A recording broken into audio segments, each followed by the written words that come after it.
Hello everyone, welcome back to another video. इस video में हम मालगुडी डेज नोवेल की शॉर्ट स्टोरी फेलो फीलिंग को करने वाले हैं। इसकी समरी हम कर चुके हैं, तो इसकी डिटेल्ड एक्सप्लेनेशन देखेंगे आज। The Madras Bangalore Express was due to start in a few minutes. अब हमने पढ़ा था कि ये एक ट्रेन का सीन है और इस ट्रेन का नाम क्या है? मद्रास बेंगलोर एक्सप्रेस। तो ये कुछ ही समय में अब चलने वाली थी। Trolleys and barrows piled with trunks and beds rattled their way through the bustle. अब वहां भीड़ भाड़ का पूरा सीन है और उसी में कुछ लोग अपनी ट्रॉलीज लेकर जा रहे हैं, कुछ अपने बैरोज लेकर जा रहे हैं। बैरोज यानी कि हाथ गाड़ी या ठेला गाड़ी जिसमें कि सामान रख कर ले जाया जाता है। और वो बैरोज और ट्रॉलीज जो है वो ट्रंक से भर रखी हैं, या फिर कुछ के हाथ में बेड भी हैं जो कि ट्रॉलीज में रखे गए हैं। तो ये सब भीड़ भाड़ में लोग इधर उधर लेकर जा रहे हैं। Fruit sellers and beedi and betel sellers cried themselves hoarse। अब फ्रूट बेचने वाले या फिर बीड़ी बेचने वाले, पान बेचने वाले, ये जोर जोर से बहुत ही कर्कश आवाज में चिल्ला रहे हैं। Latecomers pushed, shouted and perspired. अब जो देरी से आने वाले लोग हैं वो धक्का मुक्की कर रहे हैं, इधर उधर भाग रहे हैं, जोर जोर से चिल्ला रहे हैं साइड होने के लिए, और पूरी तरह से पसीने की वजह से भीगे हुए हैं। The engine added to the general noise with the low monotonous of its boiler. The first bell rang, the guard looked at his watch. अब इसी भीड़ भाड़, इसी शोरगुल के बीच में ही इंजन के बॉयलर की धीमी सी मोनोटोनियस सी की आवाज जो है वो आती है। मोनोटोनियस यानी कि जो नीरस सी एक ही टोन में चलने वाली अनचेंज जो वॉइस होती है वो निकल रही है इंजन से। The first bell rang, the guard looked at his watch. अब जैसे ही पहली घंटी बजती है तो गार्ड अपनी वॉच देखता है, अपनी घड़ी में टाइम देखता है। Mister Raja Mayyar arrived on the platform at a terrific pace with a small roll of bedding under one arm and an absurd yellow trunk under the other. अब तभी इसी समय स्टोरी के प्रोटैगनिस्ट मिस्टर राजा मैयर की वहां पर अराइवल को दिखाया गया है कि राजा मैयर वहां पर प्लेटफॉर्म पर आते हैं, काफी तेजी से, काफी तेज स्पीड में आते हैं। उनकी एक बाजू के नीचे तो बेड जो है वो रोल किया हुआ है और दूसरी बाजू के नीचे ट्रंक है, और इस ट्रंक का कलर बताया है yellow. He ran to the first third class compartment that caught his eye, peered in, and since the door could not be opened on account of the congestion inside, flung himself in through the window। अब तभी उनके सामने जो पहला डब्बा ही आता है third class का कोई भी, जैसे उनकी निगाह पड़ती है कि कोई थर्ड क्लास का डब्बा है तो वो उसके अंदर झांकते हैं, और डोर उसका ओपन नहीं हो रहा होता है क्योंकि अंदर पूरी भीड़ होती है, खचाखच भीड़ से भरा हुआ है, तो वो अपने आप को विंडो से ही अंदर की तरफ फेंकते हैं, धकेलते हैं खुद को। 15 minutes later, Madras flashed past the train in window-framed patches of sun-scorched roof and fields। अब ये ट्रेन जो है मद्रास से चली थी, तो मद्रास से निकले हुए से 15 मिनट हो चुके हैं, और उसके बाद ट्रेन की विंडो से कुछ झलकियां दिखाई देती हैं। और वो झलकियां किस चीज की होती हैं? कुछ छतों की झलकियां होती हैं जिन पर की सन की रोशनी पड़ रही है, धूप पड़ रही है, और कुछ खेत होते हैं जहां पर की धूप पड़ रही है। At the next halt Mandakam most of the passengers got down. अब अगला स्टेशन आता है जहां पर गाड़ी रुकती है, वो स्टेशन कौन सा है? मंदकम। वहां से काफी पैसेंजर्स जो है वो नीचे उतरते हैं। The compartment built to seat 8 passengers for British troops और 6 Indian troops now carried only 9। अब जिस कंपार्टमेंट में राजा मैयर बैठे हैं उसमें 8 तो साधारण लोगों के बैठने की जगह है, 4 ब्रिटिश सैनिकों के बैठने की जगह और 6 इंडियन सैनिकों के बैठने की जगह है, जिसमें कि अब कुल मिलाकर 9 लोग बैठे हुए हैं। Raja Mayyar found a seat and made himself comfortable opposite a sallow meek passenger who suddenly removed his coat, folded it and placed it under his head and lay down, shrinking himself to the area he had occupied while he was sitting. अब तभी राजा मैयर को एक seat मिल जाती है जो कि बिल्कुल ही एक सैलो से मीक पैसेंजर के बिल्कुल सामने की तरफ होती है। अब ये सैलो यानी कि कमजोर सा दिखने वाला, जिसका चेहरा कुछ पीला सा पड़ा हुआ है, शायद उसकी हेल्थ सही नहीं है या फिर वो ऐसा ही है। अब वो मीक पैसेंजर अपना कोट उतारता है, उसे फोल्ड करता है और अपने सिर के नीचे तकिया बनाकर रख लेता है, और उसी एरिया में, जिस एरिया में वो बैठा हुआ था, उसी में अपने आप को श्रिंक करने लगता है, सिकुड़ कर बैठने लगता है। With his knees drawn up Almost to his chin, he rolled himself into a ball। उसके बाद वो कुछ इस तरह से बैठता है कि उसके घुटने उसकी ठोड़ी पर, उसकी चिन पर टच करने लगते हैं, और वो अपने आप को एक बॉल की शेप में बदल लेता है, यानी कि इस तरह से वो सिकुड़ कर बैठ जाता है। Raja Mayyar threw at him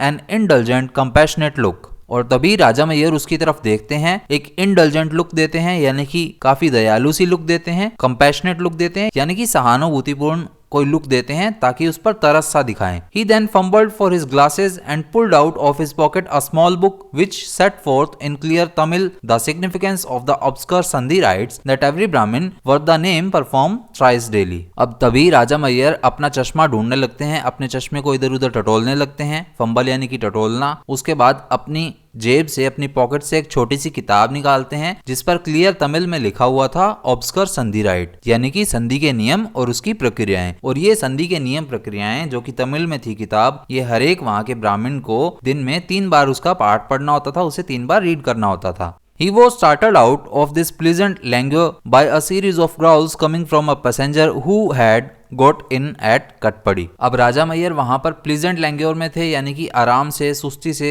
सुखद होकर बैठे हुए थे। अच्छा सा उन्हें आलस आने लगा था जैसे ही ट्रेन में बैठे थे वो। तभी अचानक से वो चौंक जाते हैं और उनके चौंकने का रीजन क्या होता है, एक पैसेंजर जो कि कटपड़ी स्टेशन से चढ़ा था उसके चिल्लाने की आवाज से। The newcomer looking for a seat had been irritated by the spectacle of the meek passenger asleep and had enforced the law of the third class. अब यहाँ पर स्पेक्टेकल जो है इसका मीनिंग है नजारा। तो जो न्यू कमर जो कि कटपड़ी स्टेशन से अभी चढ़ा है वो इस मीक पैसेंजर के इस तरह से सोने के नजारे को देखकर काफी ज्यादा इरिटेट हो जाता है और फिर अपने थर्ड क्लास वाले लो वहां पर दिखाने लगता है। थर्ड क्लास के लो यानी कि जो थर्ड क्लास कंपार्टमेंट के लोगों के लिए रूल्स एंड रेगुलेशंस होते हैं कि एक सीट पर एक ही जना बैठेगा, ढंग से बैठेगा, तो शायद उन थर्ड क्लास लो की बात यहाँ पर की गई है। He then encroached on most of the meek passengers' legitimate space and began to deliver home truths which passed by easy stages from impudence to impertinence and finally to ribaldry. और कुछ ही क्षणों में वो न्यू पैसेंजर जो है उस meek passenger का जो लेजिटिमेट स्पेस है, जो कि उसका वाजिब स्पेस है जिस पर वो बैठा है, उस पर भी धीरे धीरे अपना कब्जा जमाने लगते हैं। और जैसे ही उस न्यू पैसेंजर को लगता है कि ये तो काफी बुद्धू सा है, कुछ बोल तो रहा नहीं है, तो वो उसे होम ट्रूथ्स बोलने लगते हैं, यानी कि आम बोलचाल की भाषा में कुछ ना कुछ डराने लगते हैं, गालियां देने लगते हैं। और उन होम ट्रूथ्स का जो लेवल है वो पहले इजी स्टेजेस में होता है, फिर धीरे धीरे वो इम्प्यूडेंस में जाते हैं यानी कि निर्लजता दिखाने लगते हैं, फिर इम्पर्टिनेंस में जाते हैं यानी कि काफी उदंड होने लगते हैं, और आखिरकार रेबेल्ड्री में जाते हैं यानी कि ऐसी स्पीच देने लगते हैं जो या तो रिलीजन से या सेक्स से रिलेटेड होती है, किसी के जेंडर से रिलेटेड होती है और काफी रूड और मॉक वे में होती है। यानी कि कुल मिलाकर वो धीरे धीरे अपने लेवल को हाई करने लगते हैं, उसे बहुत ज्यादा धिक्कारने लगते हैं। Raja Maihar peered over his spectacles। अब यहाँ पर स्पेक्टेकल्स का मतलब है चश्मा। तो राजा मैयर अपने चश्मे से झांकते हैं। There was a dangerous look in his eyes। और उनके आंखों में काफी गुस्सा दिखाई दे रहा था। He tried to return to the book but could not। अब वो ट्राई तो कर रहे थे कि वो अपनी बुक में ढंग से दोबारा से ध्यान लगा सकें, पढ़ सकें उसे, लेकिन ऐसा नहीं हो पा रहा था। The bully's speech was gathering momentum। अब यहाँ पर बुली न्यू कमर को कहा है, तो जो न्यू कमर था उसकी स्पीच यानी कि उसका धिक्कारने का जो तरीका था वो धीरे धीरे मोमेंटम ले रहा था, धीरे धीरे तेजी से आगे बढ़ रहा था। What is all this? Raja Maihar asked suddenly in a hard tone। अब राजा मैयर को गुस्सा आता है, वो एकदम तीखी टोन में पूछते हैं कि ये सब क्या है। What is what? growled back the newcomer, turning sharply on राजा मैयर। तभी वो न्यू कमर राजा मैयर की तरफ मुड़ते हुए कहता है, क्या मतलब है? Moderate your style a bit, Raja Mayyar said firmly. तो राजा मैयर कुछ आराम से कहते हैं कि अपने लहजे को भाई ठीक करो कुछ। You moderate yours first, replied the other. तो न्यू कमर रिप्लाई करता है, तुम अपने लहजे को ठीक कर लो पहले। अपोज, उसके बाद एक सन्नाटा सा वहां पर आ जाता है। My man, Raja Mayyar began endearingly, this sort of thing will never do. और तभी राजा मैयर थोड़ा आराम से, थोड़ा प्यार से बोलते हैं, अरे भाई भले आदमी, तुम्हारा ये जो तरीका है, तुम्हारा ये जो लहजा है, ये सही नहीं है, ढंग अच्छा नहीं है तुम्हारा ये। The newcomer received this in silence. Raja Mayer felt encouraged and drove home his moral. Just try and be more courteous. It is your duty. और तभी जो न्यू कमर है वो चुपचाप इसे सुनता रहता है। तो राजा मैयर को थोड़ा एनकरेजमेंट फील होती है, तो वो अपना ज्ञान वहां पर और बांटने लगते हैं। और क्या कहने लगते हैं कि भाई नम्र होना अच्छी बात है, थोड़ा ट्राई तो करो, और ये तो तुम्हारा कर्तव्य भी है। You mind your business, replied the newcomer। तो न्यू कमर जो कि अब तक चुप था वो बोलने लगा, अरे तुम अपने काम से काम रखो ना। राजा Maihar shook his head disapprovingly and rolled out a no। तो राजा मैयर ये देखकर अपना सिर ना में हिलाते हैं, ऐसे दिखाते हैं कि ना, ये तो अच्छी बात नहीं है। The newcomer stood looking out for some time and as if expressing a brilliant truth that has just dawned on him, said, You are a Brahmin, I see। अब न्यू कमर उसे कुछ देर तक तो देखता है और देखने के बाद कुछ ऐसा दिखावा करता है कि उसे बस अब सत्य का ज्ञान ही हो गया है, उसे अब सब पता लग ही गया है, और वो कहता है, तुम एक ब्राह्मण हो ना, मुझे लग रहा है। Learn sir that your days are over। तो भाई तुम ध्यान रखो, अब तुम्हारे दिन खत्म हो चुके हैं। Don't think you can bully us as you have been bullying us all these years। और न्यू कमर अपनी बात में ही ऐड करते हुए कहता है कि तुम जैसे हमें पहले कुछ भी बोल देते थे, ऑर्डर देते थे और हम सुन लेते थे, अब के सालों में ये नहीं चलेगा, अब ये तुम्हारी बुलिंग खत्म हो चुकी है, अब नहीं चलेगा ये सब। राजा Maihar gave a short laugh and said, "What has it to do with your beastly conduct to this gentleman?" तो राजा मैयर थोड़ा सा हंसते हैं और कहते हैं कि अरे भाई, इन सब बातों का तुम्हारा इस बिहेवियर, इस जेंटलमैन के साथ बिहेवियर से क्या लेना देना है। The newcomer assumed a tone of mock humility and said, अब न्यूकमर को लगता है कि ये तो मेरा मजाक उड़ा रहा है, तो वो कहता है, Shall I take the dust from your feet, O holy Brahmin? अरे भाई पवित्र ब्राह्मण, अब क्या मैं तुम्हारे कदमों की धूल अपने माथे पर लगाऊं? ओ ब्राह्मण, ओ ब्राह्मण, अरे ब्राह्मण ब्राह्मण। ही continued in a sing song fashion. और ये सब बातें वो आगे कंटिन्यू करते हुए एक गाना गाने वाली टोन में बोलता है, your days are over my dear sir, learn that I should like to see you trying a bit of bossing on us. कि अरे देवता महाराज, समझिए आपके दिन खत्म हो चुके हैं, अब आप हम पर हुक्म चलाना बंद कर दीजिए देवता महाराज। Whose master is who? Asked Raja Mayyar philosophically. तो राजा मैयर दार्शनिक तरीके से, दार्शनिक भाव से पूछते हैं कि कौन किस पर हुक्म चला रहा है भाई। The newcomer went on with no obvious relevance. तो न्यू कमर बिना जोड़ तोड़ के ही वहां पर बातें बोलने लगता है, यानी कि क्या बोल रहा है उसे खुद नहीं पता, कोई रिलेवेंस नहीं होता है किसी बात का। The cost of mutton has gone up out of all proportion, it is nearly double what is used to be. तो न्यू कमर क्या बोलता है, अलग ही बात ले आता है कि तुम्हें पता है कि मटन के भाव जो पहले हुआ करते थे अब उससे काफी ज्यादा बढ़ चुके हैं, अब लगभग वो डबल हो चुके हैं। Is it? Asked Raja Mayyar. तो राजा मैयर कहते हैं, अच्छा ऐसा है क्या? Yes, and why? Continued the other. और न्यू कमर कहता है कि हाँ, और पता है ऐसा क्यों है? Because Brahmins have begun to eat meat and they pay high prices to get it secretly. और न्यू कमर कहता है, और ऐसा इसलिए है क्योंकि ब्राह्मण लोग जो हैं उन्होंने मीट खाना शुरू कर दिया है और वो चोरी छुपे सीक्रेटली हाई प्राइसेस देते हैं ताकि वो मीट खा सकें। He then turned to the other passenger and added, and we non-Brahmins have to pay the same price though we don't care for the secrecy. और न्यू कमर बाकी पैसेंजर्स की तरफ मुड़ते हुए ये बात कहता है कि हम जो गैर ब्राह्मण हैं, हम जो नॉन ब्राह्मण्स हैं, उन्हें भी फिर सेम प्राइस देना पड़ता है, चाहे हम चोरी छुपे खाएं या ना खाएं, लेकिन हमें भी बराबर प्राइस पे करना पड़ता है। Raja Maihar leaned back in his seat, reminding himself of a proverb which said that if you threw a stone into a gutter, it would only sprut fill in your face. और राजा मैयर तभी अपनी सीट पर पीछे की तरफ होकर बैठते हैं और अपने आप में ही एक प्रोवर्ब, एक कहावत याद करने लगते हैं। एक कहावत उनके दिमाग में आती है कि कीचड़ में अगर हम पत्थर उछालेंगे, पत्थर फेंकेंगे तो कीचड़ हमारे ऊपर भी आएगा ही। And said the newcomer, the price of meat used to be 5 annas per pound, I remember the days quite well. और तभी न्यू कमर आगे बोलने लगता है कि मीट के जो प्राइस हैं वो पहले 5 आनाज पर पाउंड हुआ करते थे, ये बात मुझे अच्छे से याद है। अब करेंसी की डिस्कशन हम पहले की स्टोरीज में भी कर चुके हैं, फिर भी एक बार देख लेते हैं कि 1 रुपीज में जो है 16 आना होते हैं टोटल। और 1 पाउंड की बात करें तो 1 पाउंड का वेट होता है 0.4535 kg, यानी कि 1 kg में कुल मिलाकर 2.2 पाउंड होते हैं। तो यहाँ पर 1 पाउंड का अमाउंट बता रहे हैं 5 आनाज। इट इज नियरली 12 आनाज नाउ। और न्यू कमर कहते हैं कि अब के टाइम में जो पहले 5 हुआ करता था, अब उसका प्राइस हमें 12 आना पे करना पड़ता है। वाई? और ऐसा क्यों? बिकॉज द ब्राह्मण इज प्रिपेयर्ड टू पे so much if only he can have it in secret. और ऐसा क्यों है? क्योंकि जो ब्राह्मण लोग हैं वो इतना ज्यादा पे करते हैं, इसलिए हमें इतना देना पड़ता है। और वो इतना पे किस लिए करते हैं? ताकि उन्हें सीक्रेटली ये मिल सके, चुपचाप छुपके से मिल सके। I have with my own eyes seen Brahmins, pukka Brahmins, with sacred threads on their bodies, carrying fish under their arm, of course all wrapped up in a towel. अब न्यू कमर कहता है कि मैंने खुद ने ब्राह्मण्स को देखा है जो पक्के ब्राह्मण होते हैं, जनेऊ धारण किए हुए होते हैं अपनी बॉडी पर। मैंने उन्हें देखा है अपनी बाजुओं के नीचे फिश ले जाते हुए, और वो फिश भी कैसे थी? टॉवल में, तौलिए में लपेटी हुई। Ask them what is it and they will tell you that it is plantain. और अगर उनसे पूछ लो कि है क्या, तो वो कहेंगे ये प्लैंटेन है, ये कच्चे केले हैं। Plantain that is life I suppose. और मेरे को लगता है कि शायद ऐसा प्लैंटेन, ऐसे कच्चे केले जिसमें की जान है, यानी कि वो यहाँ पर इंडिकेट कर रहे हैं कि प्लैंटेन की जगह वहां पर मछली होती है। I once tickled a fellow under the arm and out came the biggest fish in the market. और एक बार तो मैंने एक आदमी को हल्की सी चूंटी काटी और तभी वहां से एक बड़ी सी मछली जो है मार्केट में निकली उसकी बाजू के नीचे से।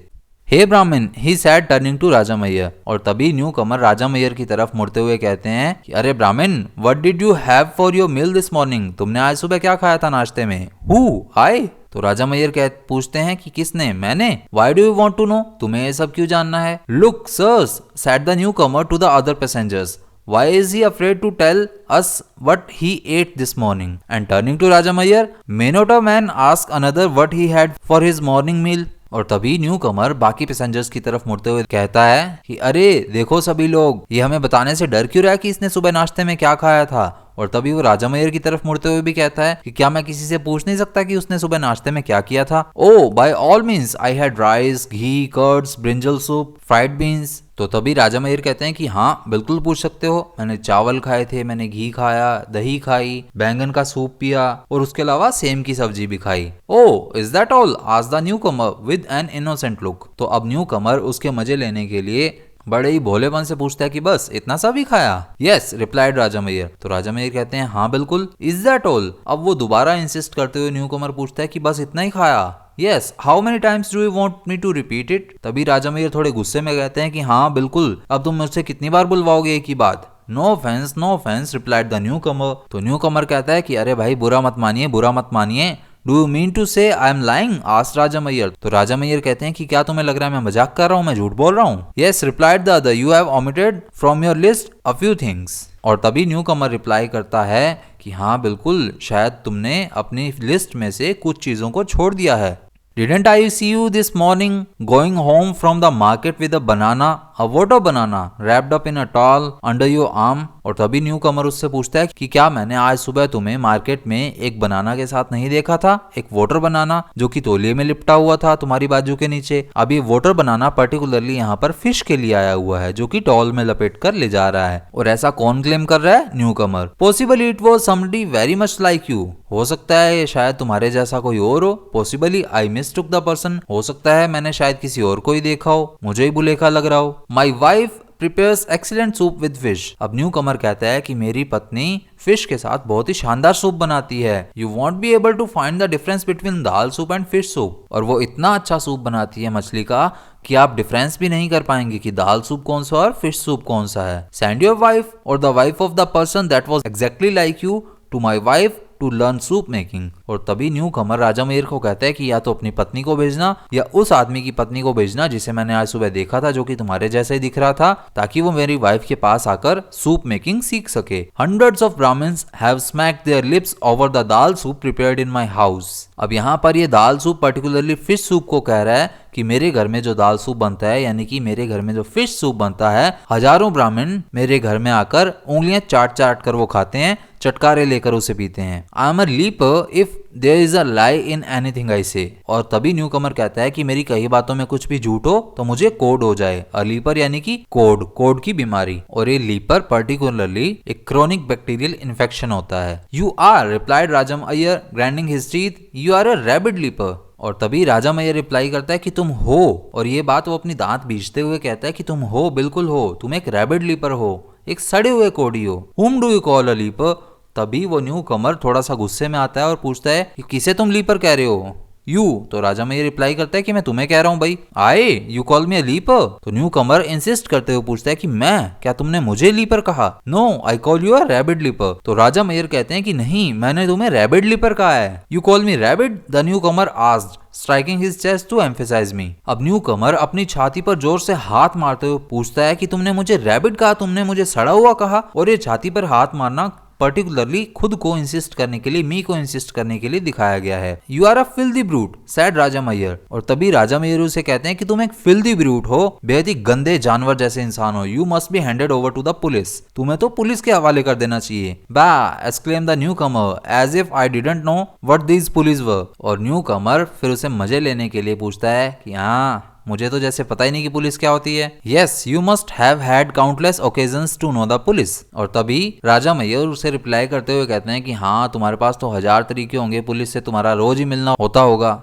And you will see more of them yet in your miserable life if you don't get beaten to death like the street mongrel you are, said Raja Maihar in great passion। और राजा मैयर अपनी बात को आगे बढ़ाते हुए कहते हैं कि बची खुची तुम्हारी जो मिजरेबल लाइफ है, दुखी सी लाइफ है, उसमें और भी तुम पुलिस वालों से मिलते रहोगे। और अगर ऐसा नहीं होता है तो गली के कुत्ते की तरह तुम्हें पीटेंगे जब तक कि तुम मर ना जाओ। राजा मैयर बहुत ही शानदार तरीके से बात अपनी कहते हैं। With your foul mouth you are bound to come to that end। और राजा मैयर कहते हैं कि जैसा तुम्हारा गंदा मुंह है उससे तुम्हारा इसी तरह का बेकार सा भयानक सा ही एंड होने वाला है। What do you say? shouted the newcomer menacingly। What do you say?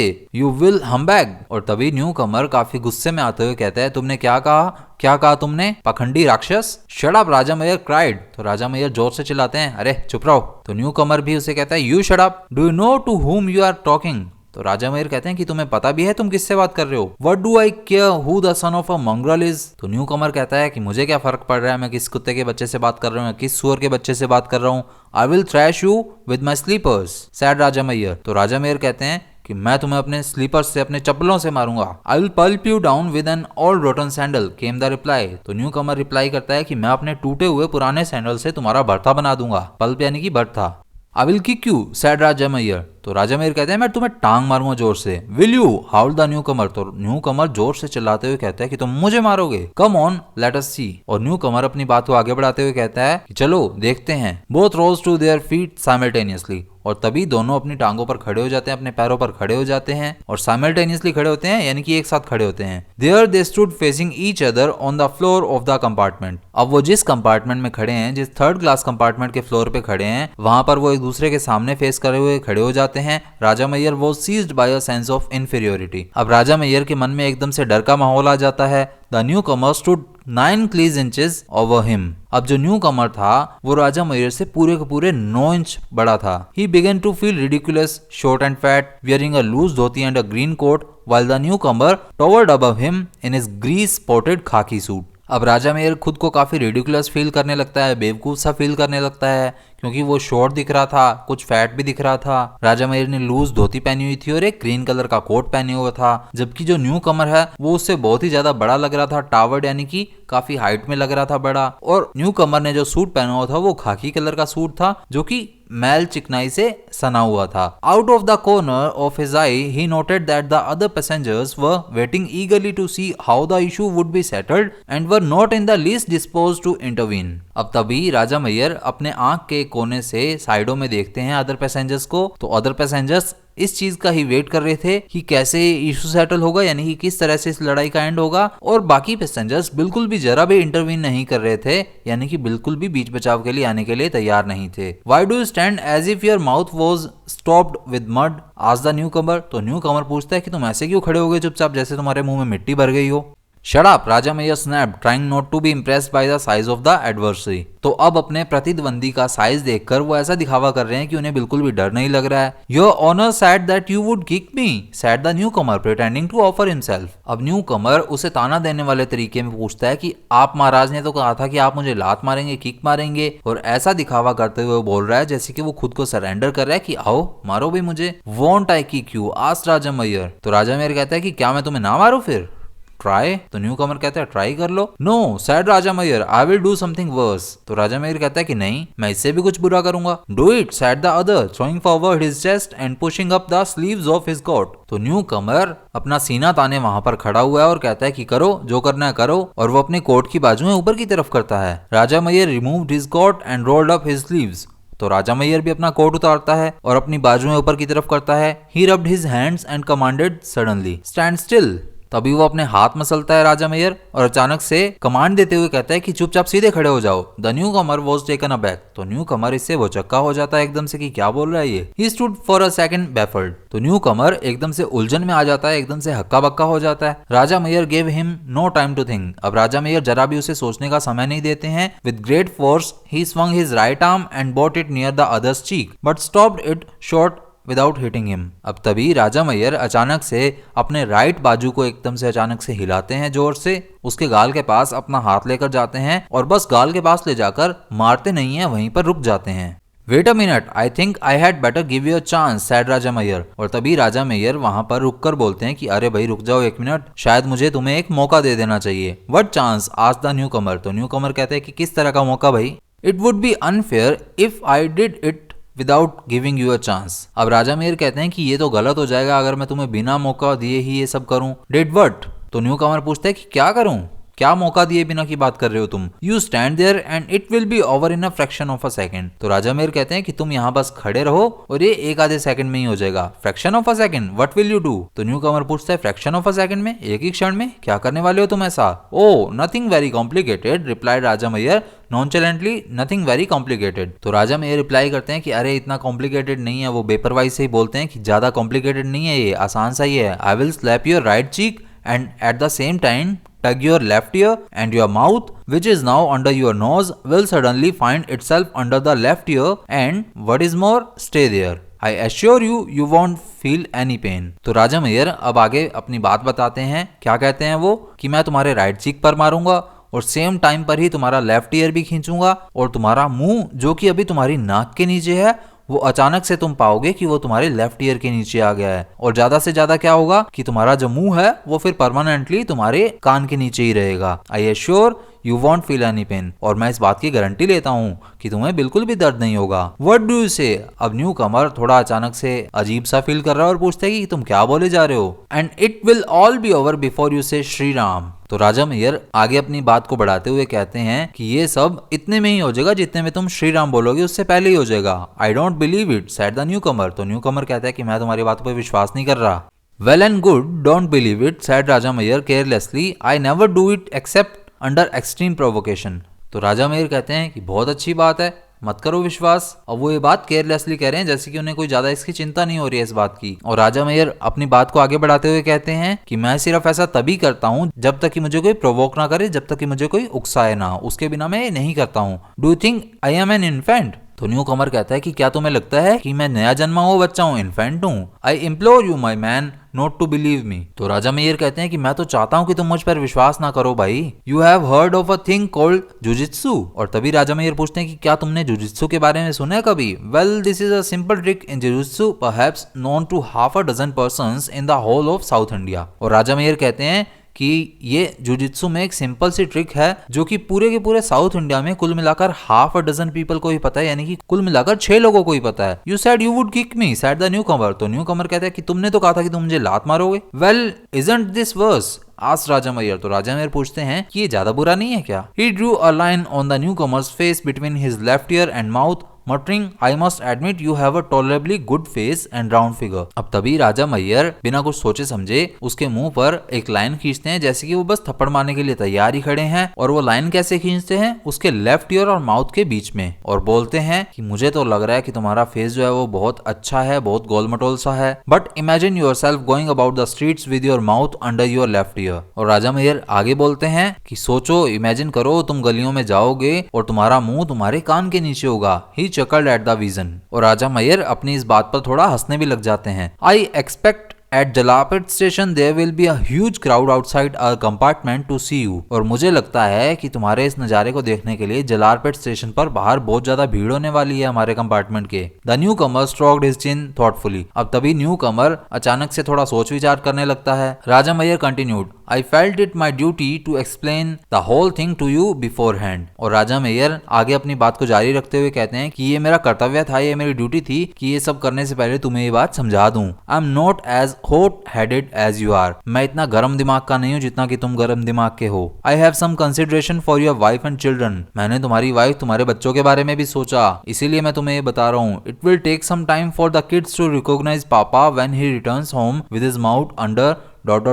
How many children you have. और राजा मैयर कहते हैं कि मुझे तुम्हारी वाइफ, तुम्हारे बच्चों की भी चिंता है, इसीलिए मैं तुम्हें ये बता रहा हूँ। और तुम्हारे बच्चों को थोड़ा टाइम तो लगेगा अपने पापा को पहचानने में जिसका कि मुंह उसके कान के नीचे हो। तुम्हारे कितने बच्चे हैं? राजा मैयर ये बात पूछते हैं।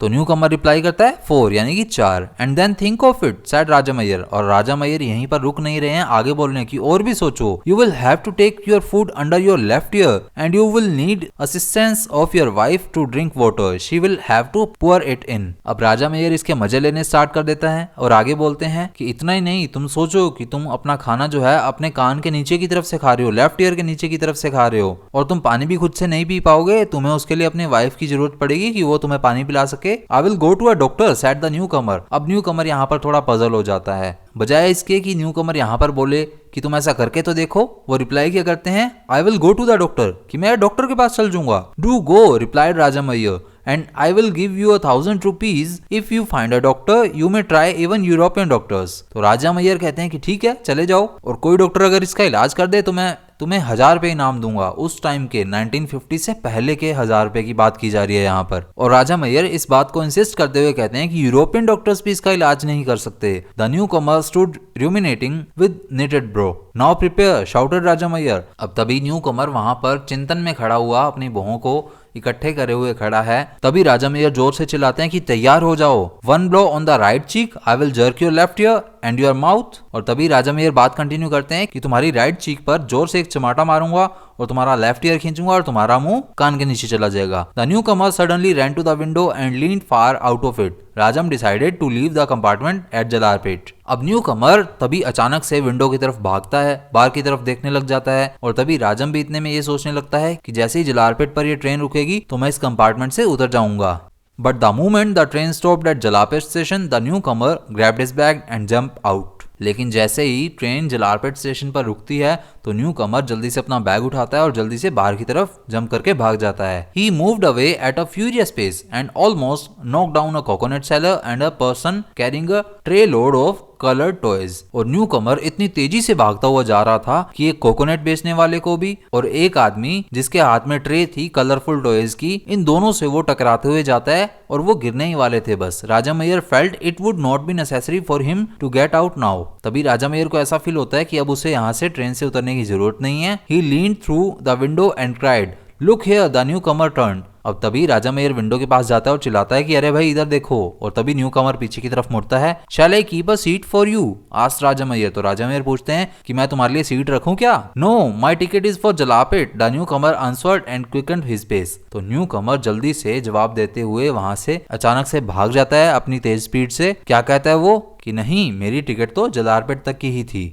The train had left Jalalpet at least a mile behind. अब ट्रेन जो है जलालपेट से लगभग 1 मील दूर आगे बढ़ चुकी थी। The meek passenger still set shrunk in a corner of his seat. लेकिन मीक पैसेंजर जो था वो अभी भी अपनी सीट में एक कोने में दुबक कर बैठा हुआ था। Raja Mayyar looked over his spectacles and said, lie down if you like. तो राजा मैयर अपने चश्मे से नजरें उस मीक पैसेंजर पर डालते हुए कहते हैं कि अब लेट जाओ जैसे तुम्हें लेटना है। The meek passenger proceeded to roll himself into a ball. तो मीक पैसेंजर ये बात सुनकर फिर अपने आप को एक बॉल की तरह जैसे पहले बैठा था वैसे बना लेता है। Raja Mayyar added, did you hear that fellow say that his ticket was for जलालपेट।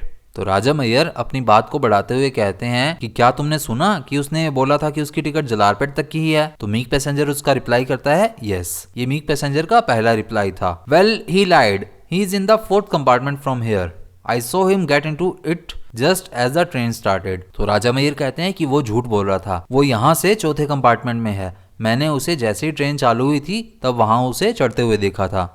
Though the meek passenger was too grateful to doubt this statement, one or two other passengers looked at Raja Maihar skeptically. हालांकि जो meek passenger था वो इतना अच्छा था कि उसने राजा मैयर की बात पर फट से विश्वास कर लिया था। लेकिन 1 या 2 पैसेंजर्स ऐसे अलग से थे जो कि राजा मैयर को संदेह की भावना से देख रहे थे, यानी कि उन्हें ऐसा लग रहा था कि राजा मैयर अपने आप को अच्छा दिखाने के लिए झूठ बोल रहा है यहाँ पर। तो इसी के साथ हमारी ये स्टोरी यहीं पर कंप्लीट होती है। मिलेंगे नेक्स्ट वीडियो में नेक्स्ट शॉर्ट स्टोरी के साथ। जय हिंद।